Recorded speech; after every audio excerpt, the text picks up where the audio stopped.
Patriarcas e Profetas. Capítulo 17. Fuga e exílio de Jacó. Este capítulo é baseado em Gênesis capítulos 28 a 31. Ameaçado de morte pela ira de Esaú, Jacó saiu da casa de seu pai como fugitivo, mas levava consigo a bênção paterna. Isaque lhe havia renovado a promessa do concerto, e mandara-lhe como herdeiro da mesma, procurar uma esposa na família de sua mãe, na Mesopotâmia. Foi, todavia, com o coração profundamente perturbado que Jacó partiu em sua viagem solitária. Apenas com um bastão na mão, teve de viajar centenas de quilômetros através de território habitado por tribos selvagens e errantes. Em seu remorso e timidez, procurou evitar os homens, com receio de que a pista lhe fosse descoberta pelo irado irmão. Temia que houvesse perdido para sempre a bênção que fora o propósito de Deus proporcionar-lhe, e Satanás estava a postos a fim de oprimi-lo com tentações. À noite do dia seguinte encontrou-o longe das tendas de seu pai. Sentia-se como um rejeitado, e sabia que toda esta inquietação fora trazida sobre ele pelo seu próprio procedimento errado. As trevas do desespero oprimiam-lhe a alma, e atrevia-se dificilmente a orar. Mas achava-se tão completamente só que sentiu necessidade da proteção de Deus, como nunca antes a sentirá. Com pranto e profunda humilhação confessou seu pecado, e rogou uma prova de que ele não estava inteiramente abandonado. O coração sobrecarregado não encontrou ainda alívio. Havia perdido toda a confiança em si, e receava que o Deus de seus pais o houvesse rejeitado. Mas Deus não abandonou Jacó. Sua misericórdia ainda se estendia a seu servo, e errante e destituído de confiança. O Senhor, com compaixão, revelou precisamente o que Jacó necessitava, um Salvador.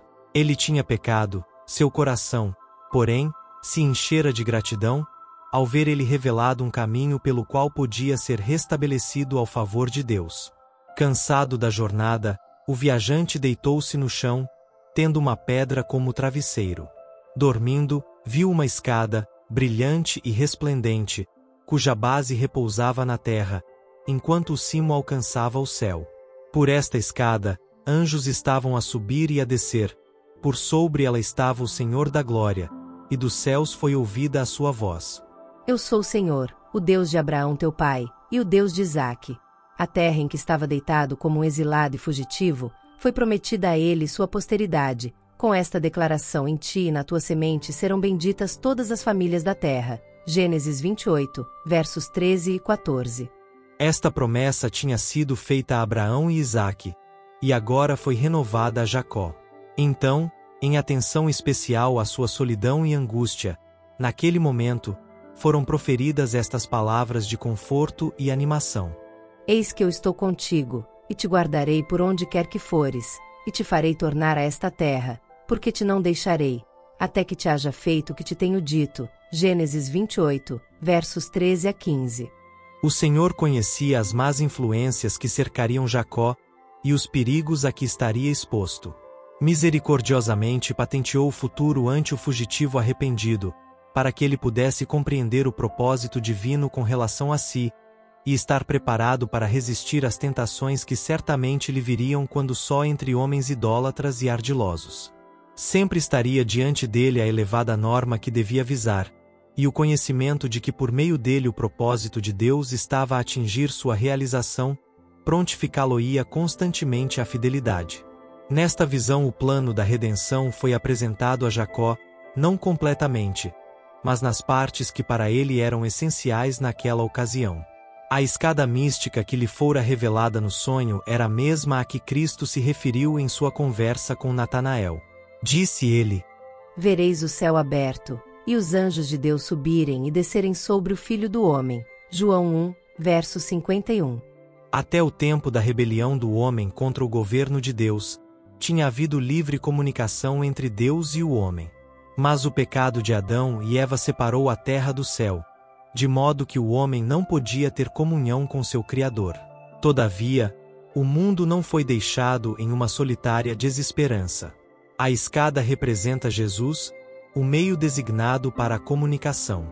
Não houvesse ele com seus próprios méritos estabelecido uma passagem através do abismo que o pecado efetuou, e os anjos ministradores não podiam ter comunhão com o homem decaído.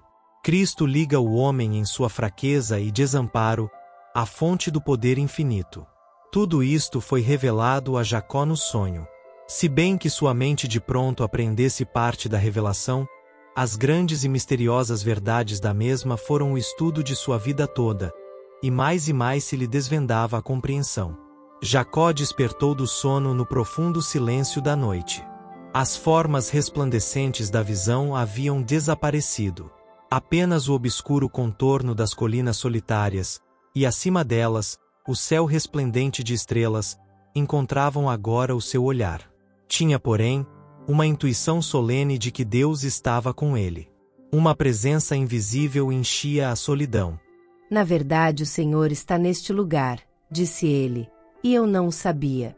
Este não é outro lugar senão a casa de Deus, e está à porta dos céus. Gênesis 28, versos 16 e 17. Então levantou-se Jacó pela manhã de madrugada, e tomou a pedra que tinha posto por sua cabeceira, e a pôs por coluna, e derramou azeite em cima dela. Gênesis 28, verso 18. De acordo com o costume de comemorar acontecimentos importantes, Jacó construiu um memorial da misericórdia de Deus, para que quando quer que passasse por aquele caminho pudesse demorar-se naquele local sagrado para adorar ao Senhor. E chamou o lugar Betel, ou Casa de Deus. Com profunda gratidão repetiu a promessa de que a presença de Deus seria com ele, e então fez este voto solene. Se Deus for comigo, e me guardar nesta viagem que faço, e me der pão para comer e vestidos para vestir, e eu em paz tornar a casa de meu pai, o Senhor será o meu Deus, e esta pedra que tenho posto por coluna será a casa de Deus, e de tudo quanto me deres, certamente te darei o dízimo. Gênesis 28, versos 20 a 22. Jacó não estava aqui a fazer um contrato com Deus. O Senhor já lhe havia prometido prosperidade, e este voto era o transbordar de um coração cheio de gratidão pela certeza do amor e misericórdia de Deus. Jacó entendia que Deus tinha direitos sobre ele, os quais ele devia reconhecer, e que os sinais especiais do favor divino a ele concedidos exigiam retribuição. Assim, toda a bênção que nos é concedida reclama uma resposta ao autor de todas as nossas vantagens. O cristão deve muitas vezes rever sua vida passada, e relembrar com gratidão os preciosos livramentos que Deus operou em favor dele, amparando-o na provação, abrindo caminho diante dele quando tudo parecia escuro e vedado, refrigerando-o quando pronto a desfalecer. Deve reconhecê-los todos como provas do cuidado vigilante dos anjos celestiais. Em vista destas bênçãos inumeráveis, deve muitas vezes perguntar, com coração submisso e grato: que darei eu ao Senhor por todos os benefícios que me tem feito? Salmos 116, verso 12. Nosso tempo, nossos talentos, nossa propriedade devem ser, de maneira santa, dedicados àquele que nos confiou estas bênçãos. Quando quer que um livramento especial seja operado em nosso favor, ou novas e inesperadas bênçãos nos são concedidas, devemos reconhecer a bondade de Deus não simplesmente exprimindo nossa gratidão com palavras, mas, como Jacó, por meio de dádiva e ofertas à sua causa. Assim como estamos continuamente a receber as bênçãos de Deus, assim devemos estar continuamente a dar. De tudo quanto me deres, disse Jacó, certamente te darei o dízimo. Gênesis 28, verso 22. Deveremos nós, que desfrutamos a plena luz e os privilégios do Evangelho, estar contentes com dar menos a Deus do que foi dado por aqueles que viveram na dispensação anterior, menos favorecida? Ao contrário, sendo que as bênçãos que fruímos são maiores, não se acham nossas obrigações aumentadas de modo correspondente? Que pequeno o preço! Como é vão o esforço de medir com regras matemáticas o tempo, dinheiro e amor, em face de um amor e sacrifício imensuráveis e que não se podem avaliar. Dízimos para Cristo. Ó, mesquinha esmola, vergonhosa recompensa daquilo que tanto custou. Da cruz do Calvário Cristo pede uma consagração sem reservas. Tudo que temos, tudo que somos, deve ser dedicado a Deus. Com uma fé nova e permanente nas promessas divinas e certo da presença e guarda dos anjos celestiais, Jacó prosseguiu em sua jornada para a terra dos filhos do Oriente. Gênesis 29, verso 1. Mas quão diferente foi sua chegada da do mensageiro de Abraão, quase 100 anos antes. O servo chegará com um séquito de ajudantes viajando em camelos, e com ricos presentes de ouro e prata. Jacó era um viajante solitário, tendo magoados os pés, sem nada possuir a não ser seu bastão.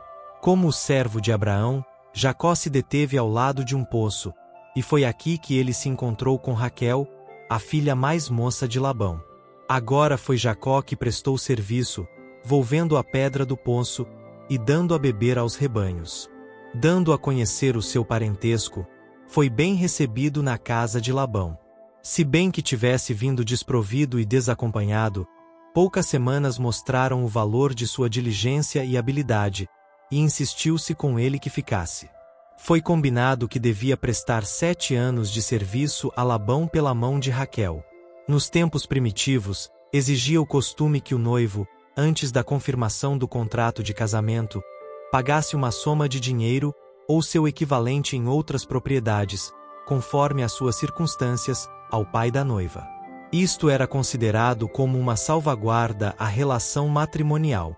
Os pais não julgavam de bom aviso confiar a felicidade de suas filhas a homens que não haviam feito as devidas provisões para a manutenção de uma família. Se não possuíam tino econômico suficiente e energia para dirigir negócios e adquirir gado ou terras, receava-se que sua vida se mostrasse inútil. Mas tomava-se providência para provar aqueles que nada tinham para pagar por uma esposa. Permitia-se-lhes trabalhar para o pai, cuja filha amavam, sendo a duração do tempo determinada pelo valor do dote exigido. Quando o pretendente era fiel em seu trabalho, e provava ser digno em outros sentidos, obtinha a filha como esposa, e geralmente o dote que o pai recebera era dado a ela por ocasião do casamento. Tanto no caso de Raquel como no de Leia, reteve entretanto Labão, egoistamente, o dote que lhes teria sido dado. Referiram-se a isto quando disseram, precisamente antes da mudança de Mesopotâmia: Vendeu-nos, e comeu todo o nosso dinheiro. Gênesis 31, verso 15.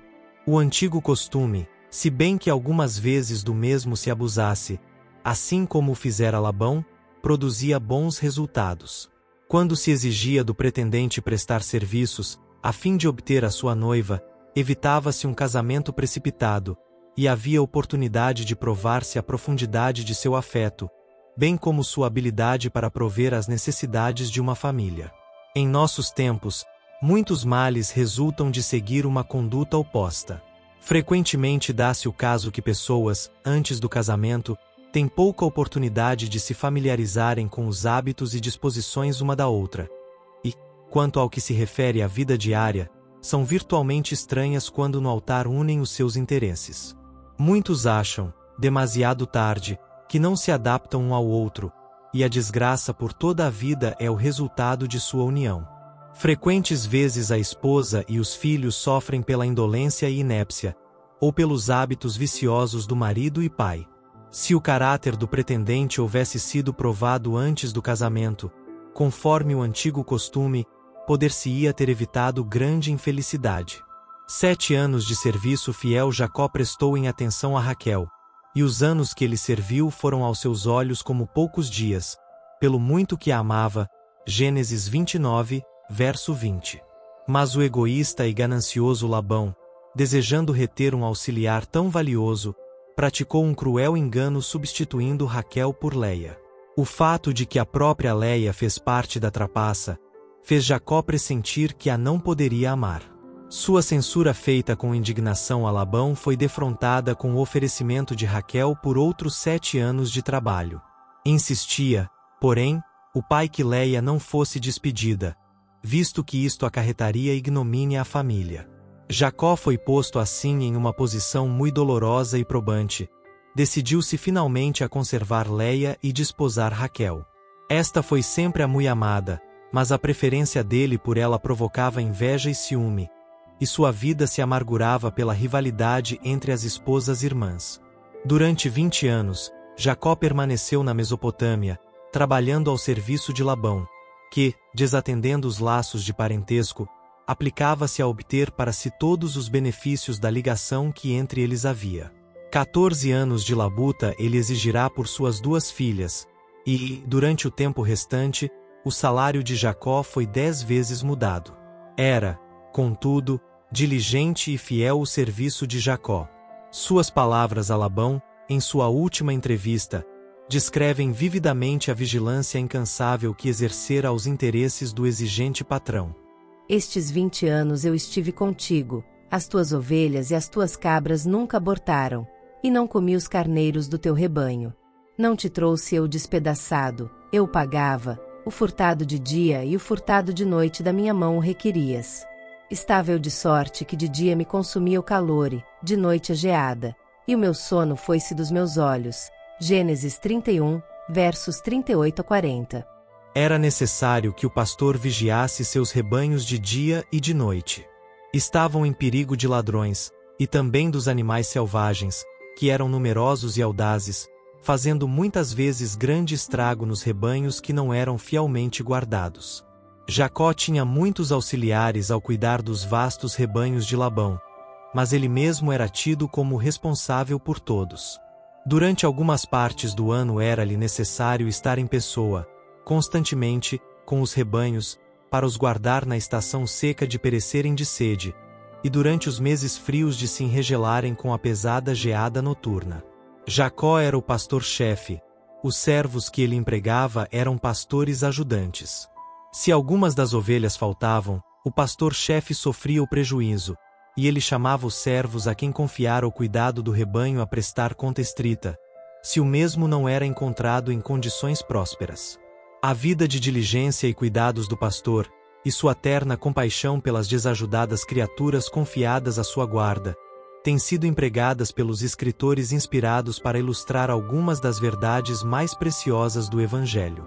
Cristo, em sua relação para com seu povo, é comparado a um pastor. Depois da queda viu suas ovelhas condenadas a perecerem nos caminhos tenebrosos do pecado. Para salvar a esses seres errantes, deixou as honras e glórias da casa de seu pai. Diz ele: A perdida buscarei, e a desgarrada tornarei a trazer, e a quebrada ligarei, e a enferma fortalecerei. Eu livrarei as minhas ovelhas, para que não sirvam mais de rapina, e a besta fera da terra nunca mais as comerá. Ezequiel 34, versos 16, 22 e 28. Sua voz é ouvida chamando-as ao seu aprisco, para sombra contra o calor do dia, e para refúgio e esconderijo contra a tempestade e contra a chuva. Isaías 4, verso 6. Seu cuidado pelo rebanho é incansável. Fortalece as fracas, alivia as que sofrem, ajunta os cordeiros em seus braços e leva-os em seu seio. Suas ovelhas o amam. De modo nenhum seguirão o estranho, antes fugirão dele, porque não conhecem a voz dos estranhos. João 10, verso 5. Diz Cristo: o bom pastor dá a vida pelas ovelhas. Mas o mercenário, e o que não é pastor, de quem não são as ovelhas, vê vir o lobo, e deixa as ovelhas, e foge, e o lobo as arrebata e dispersa. Ora o mercenário foge, porque é mercenário, e não tem cuidado das ovelhas. Eu sou o bom pastor e conheço as minhas ovelhas, e das minhas sou conhecido. João 10, versos 11 a 14.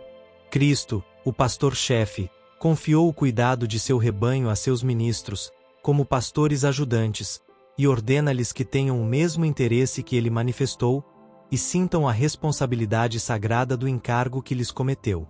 Mandou-lhes solenemente que sejam fiéis, que alimentem o rebanho, que fortaleçam as fracas, que reanimem as desfalecidas, e as defendam dos lobos devoradores.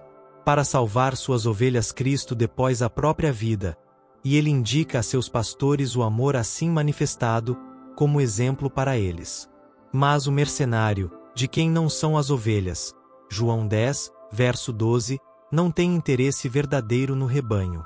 Trabalha meramente por amor ao ganho, e apenas cuida de si. Preocupa-se com seu próprio proveito, em vez do interesse de seu cargo, e, em tempo de risco ou perigo, fugirá e deixará o rebanho. O apóstolo Pedro admoesta os pastores auxiliares. Apacentai o rebanho de Deus, que está entre vós, tendo cuidado dele, não por força, mas voluntariamente, nem por torpe ganância, mas de ânimo pronto, nem como tendo domínio sobre a herança de Deus, mas servindo de exemplo ao rebanho. 1 Pedro 5, versos 2 e 3. Paulo diz: olhai, pois, por vós, e por todo o rebanho sobre que o Espírito Santo vos constituiu bispos, para apacentardes a igreja de Deus, que ele resgatou com seu próprio sangue. Porque eu sei isto, que, depois da minha partida, entrarão no meio de vós lobos cruéis, que não perdoarão ao rebanho. Atos dos Apóstolos 20, versos 28 e 29. Todos os que consideram como uma tarefa desagradável os cuidados e encargos que caem por sorte ao fiel pastor, são reprovados pelo apóstolo. Não por força, mas voluntariamente, nem por torpe ganância, mas de ânimo pronto. 1 Pedro 5, verso 2. A todos os servos assim infiéis o pastor-chefe de boa vontade dispensará. A Igreja de Cristo foi comprada com o seu sangue, e cada pastor deve compenetrar-se de que as ovelhas sob seu cuidado custaram um sacrifício infinito. Deve considerar a cada uma delas como tendo um valor inapreciável, e ser incansável em seus esforços por conservá-las em estado salutar e próspero. O pastor que estiver embebido do Espírito de Cristo imitará seu exemplo abnegado, trabalhando constantemente pelo bem-estar de seu rebanho, e este prosperará sob seu cuidado. Todos serão chamados a prestar contas estritas de seu ministério. O mestre exigirá de cada pastor: onde está o rebanho que se te deu, e as ovelhas de tua glória? Jeremias 13, verso 20. Aquele que for encontrado fiel, receberá um rico galardão. Quando aparecer o sumo pastor, diz o apóstolo, alcançareis a incorruptível coroa de glória. 1 Pedro 5, verso 4. Quando Jacó, tornando-se cansado ao serviço de Labão, propôs voltar para Canaã, disse ao sogro: deixa-me ir, que me vá ao meu lugar, e à minha terra. Dá-me as minhas mulheres, e os meus filhos, pelas quais te tenho servido, e ir-me-ei, pois tu sabes o meu serviço que te tenho feito. Mas Labão instou com ele para que ficasse, declarando: tenho experimentado que o Senhor me abençoou por amor de ti. Gênesis 30, versos 25 a 27. Ele viu que sua propriedade estava aumentando sob o cuidado do genro. Disse Jacó: o pouco que tinhas antes de mim é aumentado até uma multidão. Gênesis 30, verso 30. Mas, passando-se o tempo, Labão ficou invejoso da prosperidade maior de Jacó, que cresceu, em grande maneira, e teve muitos rebanhos, e servas, e servos, e camelos, e jumentos. Gênesis 30, verso 43. Os filhos de Labão partilhavam da inveja do pai, e suas palavras maliciosas vieram aos ouvidos de Jacó. Ele tem tomado tudo o que era de nosso pai, e do que era de nosso pai fez ele toda esta glória. Viu também Jacó o rosto de Labão, e eis que não era para com ele como dantes. Gênesis 31, verso 2. Jacó teria deixado seu enganoso parente muito tempo antes, se não fora o receio de encontrar-se com Esaú. Agora via ele que estava em perigo por parte dos filhos de Labão, os quais, olhando para sua riqueza como se fora deles, poderiam procurar apossar-se dela pela violência. Achava-se em grande perplexidade e angústia, não sabendo que rumo tomar. Mas, lembrando-se da graciosa promessa de Betel, levou o seu caso a Deus, e procurou direção da parte dele. Em um sonho foi respondida a sua oração: torna a terra dos teus pais, e a tua parentela, e eu serei contigo. Gênesis 31, verso 3. A ausência de Labão ofereceu oportunidade para a partida. Os rebanhos e gado foram reunidos depressa e mandados adiante, e, com suas mulheres, filhos e servos, Jacó atravessou o Eufrates, apressando-se para Gileade, nas fronteiras de Canaã. Depois de 3 dias, Labão soube da fuga deles, e pôs-se em seu encalço, alcançando a multidão no 7º dia de viagem. Estava ardendo em ira, e resolvido a fazê-los voltar, o que não duvidava poder fazer, visto que seu grupo era muito mais forte. Os fugitivos estavam na verdade em grande perigo. O não haver ele levado a efeito seu plano hostil foi devido ao fato de que Deus mesmo interviera em proteção de seu servo. Poder havia em minha mão para vos fazer mal, Disse Labão: Mas o Deus de vosso pai me falou ontem à noite, dizendo: guarda-te, que não fales a Jacó nem bem nem mal. Gênesis 31, verso 29. Isto é, ele não deveria obrigá-lo a voltar, ou instar com o mesmo, mediante propostas lisonjeiras. Labão tinha retido para si o dote matrimonial de suas filhas, e sempre tratara Jacó com engano e aspereza, mas com uma dissimulação característica censurou-o agora pela sua partida secreta, a qual não dera ao pai oportunidade de fazer uma festa para a partida, ou mesmo para dizer adeus às suas filhas e filhos delas. Em resposta, Jacó apresentou claramente o procedimento egoísta e ambicioso de Labão, e apelou para ele como testemunha de sua própria fidelidade e honestidade. Se o Deus de meu pai, o Deus de Abraão, e o temor de Isaque, não fora comigo, disse Jacó, por certo me enviarias agora vazio. Deus atendeu à minha aflição, e ao trabalho das minhas mãos, e repreendeu-te ontem à noite. Gênesis 31, verso 42. Labão não pôde negar os fatos apresentados, e propôs então entrar em um concerto de paz. Jacó consentiu na proposta, e uma pilha de pedras foi erguida como sinal do pacto. A esta pilha deu Labão o nome de Mispa, torre de vigia, dizendo: Atente ou vigie o Senhor entre mim e ti, quando nós estivermos apartados um do outro. Disse mais Labão a Jacó: Eis aqui este mesmo montão, e eis aqui essa coluna que levantei entre mim e ti. Esse montão seja testemunha, e esta coluna seja testemunha, que eu não passarei este montão para lá, e que tu não passarás este montão e esta coluna para cá, para mal. O Deus de Abraão e o Deus de Naor, o Deus de seu pai julgue entre nós. E jurou Jacó pelo temor de seu pai Isaque. Gênesis 31, versos 52 e 53. Para confirmar o tratado, os dois partidos realizaram um banquete. A noite foi passada em comunhão agradável, e, ao romper da aurora, Labão e seu grupo partiram. Com esta separação cessou todo o traço de conexão entre os filhos de Abraão e os moradores da Mesopotâmia.